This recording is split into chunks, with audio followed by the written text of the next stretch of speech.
U.S. Election 2024. I can't help you. Joe Biden jokes about Trump's debt. On Wednesday, Vice President Joe Biden made fun of President Trump for having trouble getting a bail to appeal a $454 million civil court verdict in New York. On March 12, Trump and Biden became the presumed presidential nominees of their respective parties following a series of primary victories. This will most likely lead to a repeat of the 2020 presidential election in November. The New York judge found Trump guilty of corporate fraud in February and fined him $355 million. The judge found that Trump had purposefully overvalued certain of his assets in order to get better bank loans. The entire penalty, including interest, will exceed $464 million. According to Trump's legal staff, it is practically impossible for him to pay the whole amount as a bail in order to appeal the verdict.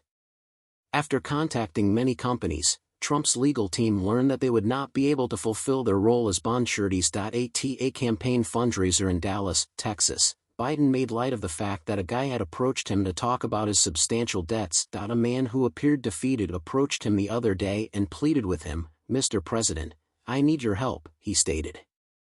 "I have a mountain of debt. I'm absolutely exhausted." According to Biden, "Donald, I'm sorry," was his subsequent response. "Apologies, but I'm unable to assist you."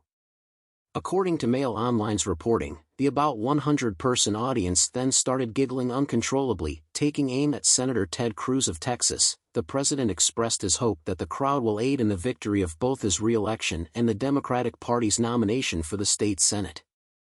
"Ted Cruz joins another loser, Donald Trump," he joked if this were to happen. Biden, who is 81 years old, made a joke during his speech on his age and mental agility, two things that the Republicans have been very critical of. He made fun of the crowd's laughter by saying, "I'm 41," and then compared himself to Trump by saying, "It's about the age of our values." Biden continued by saying that Trump is to blame for the influx of illegal migrants at the southern border because the president rejected a bipartisan Senate measure to increase aid to American friends, including Ukraine, and tighten immigration rules. But House Speaker Mike Johnson said the bill would die dead on arrival in his chamber and declined to back it. "Trump didn't merely bring anarchy to Americans," the president remarked. Additionally, he caused mayhem at the United States border.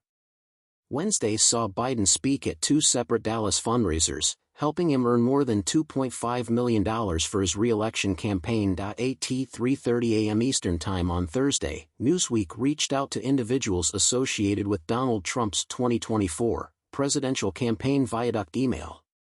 "We will make sure to update this post if they choose to comment."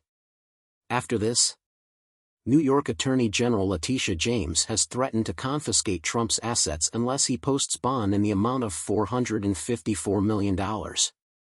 "If he does not have finances to pay off the judgment, then we will seek judgment enforcement procedures in court," James stated, indicating that she is prepared to take this course of action if required.